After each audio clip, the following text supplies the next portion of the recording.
আমরা এই স্বাধীনতার পর থেকে এটাই দেখেছি, লুটপাট, দুর্নীতি, মারামারি, দেশের টাকা পাচার আছে না নাই?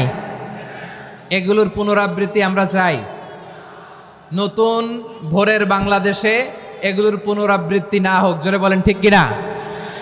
আমাদের বিশ্ববিদ্যালয়ের ক্যাম্পাসগুলোতে রিসার্চ হোক, উন্নত মানের রিসার্চ, গবেষণা হোক, যেরকম আমরা অন্যান্য দেশে দেখি। যেই ছাত্রদের হাতে কলম লেগেছে ওই হাতে অস্ত্রের স্পর্শ না লাগুক, চিল্লায় বলেন ঠিক কিনা? আমরা নতুন ভোরের বাংলাদেশে বুক বাঁধা স্বপ্ন নিয়ে সামনে আগাতে চাই।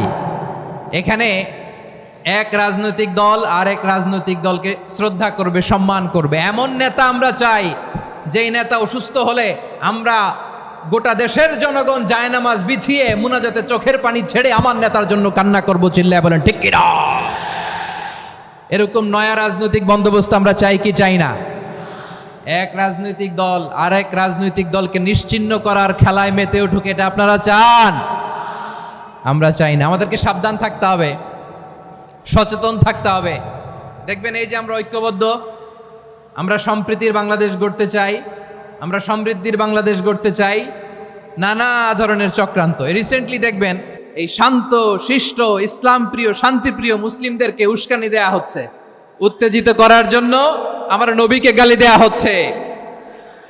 আরশের অধিপতি আল্লাহ রব্বুল ইজ্জাতের নামে এমন অশ্লীল শব্দ ব্যবহার করা হচ্ছে যেগুলো মুখে তোলা আমাদের পক্ষে সম্ভব না।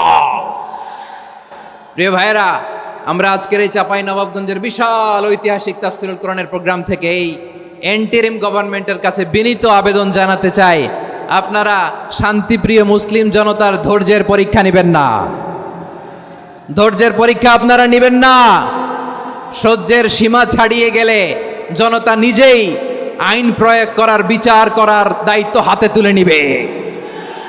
এটা আমরা চাই না। এটা আমরা চাই না, আমরা চাই না। যারা আল্লাহ রাসূল সাল্লাল্লাহু আলাইহি ওয়াসাল্লামের সম্মানকে খাটো করে, আল্লাহ এবং আল্লাহর রাসূলকে নিয়ে কটূক্তি করে, অবমাননাকর শব্দ ব্যবহার করে, অশ্লীল শব্দ ব্যবহার করে, তাদের ব্যাপারে আমরা সর্বোচ্চ শাস্তি কামনা করি।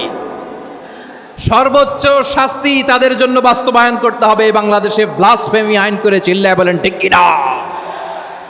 তা না হলে জনগণ যদি বিচার হাতে তুলে নেয়, এই বিশাল জনস্রোতকে থামানো সম্ভব না। আমরা শান্তি চাই কি চাই না? আওয়াজ করে বলেন।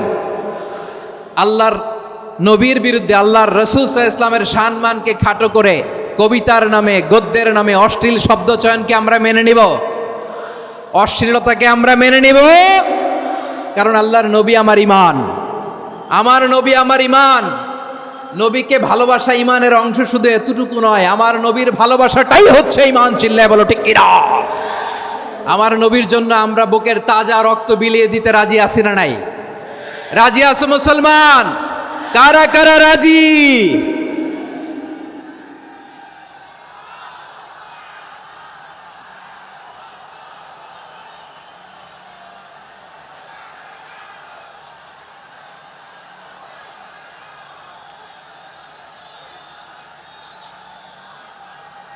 মাশাআল্লাহ, মাশাআল্লাহ। বসুন, থামুন। ফিদাকা আবি ওয়া উম্মি ওয়া নাফসি ওয়া রূহি ইয়া রাসূলুল্লাহ। আমরা আমাদের প্রিয় নবীর জন্য জীবন বিলিয়ে দিতে রাজি, চিল্লায় বলেন ঠিক কিনা?